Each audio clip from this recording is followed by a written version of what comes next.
Why is Cubchoo more like Cub-ewww? Welcome back to Shelby on Safari, and I'm a wild animal biologist whose anxiety levels are going through the roof because of Cubchoo, the adorable polar bear-like Pokemon. But alas, friends, would polar bears actually want to have wet, soggy noses? While I'm out looking for a shiny Cubchoo myself, let's discuss the real-life wonders of polar bears and what makes them like a real-life Pokemon. So you ready? Join the safari and let's get started. There's a hair in my mouth during that entire time doing that intro. Lovely.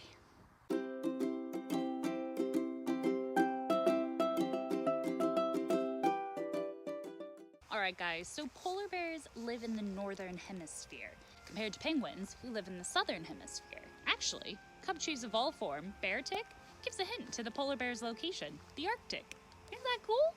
So Cubchoo, an adorable polar bear-like Pokemon that has a big thing of mucus dripping from its nose. And while it might seem gross to us, in the Pokemon world, it plays a rather important role in its biology, for its nose runs constantly and actually is a source of energy for the Pokemon. Cubchoo uses its mucus to attack, and in fact it helps booster its ice-type moves. And leave it to the Pokedexes to really gross us out, for you can tell if a Cubchoo is healthy if its mucus, ironically, is really thick and sticky. One might argue that Cubchoo's source of power and its nose itself is quite sensitive because of the mucus that comes from it. And that's a way that I think polar bears and Cubchoo are actually quite similar.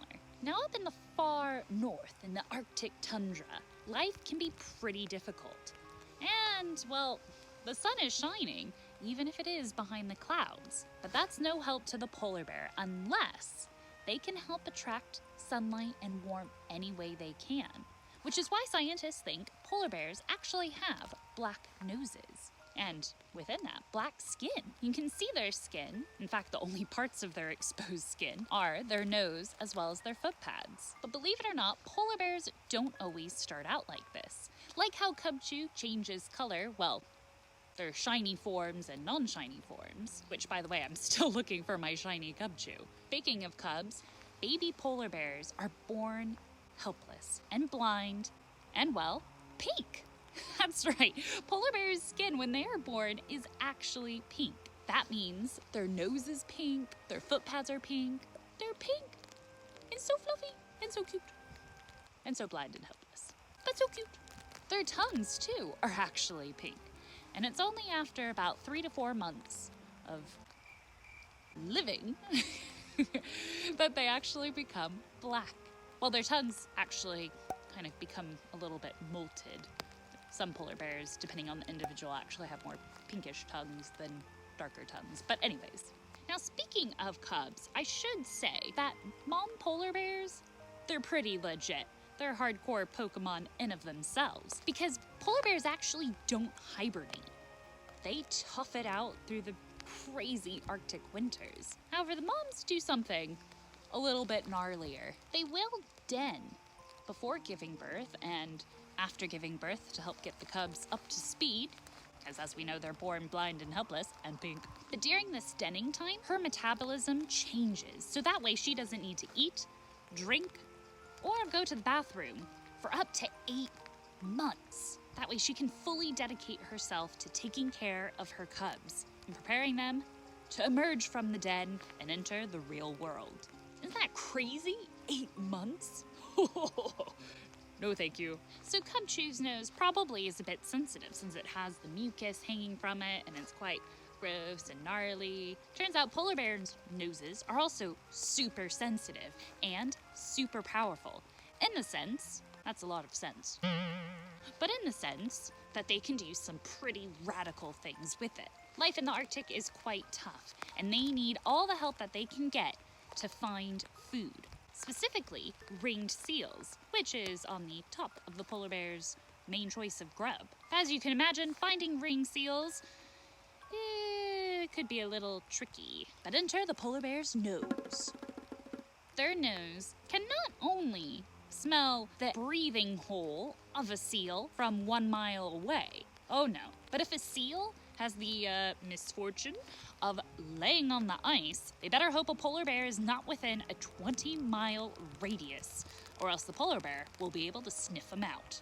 That's right, a polar bear's nose is so sensitive that they can smell a seal laying on the sea ice from 20 miles away.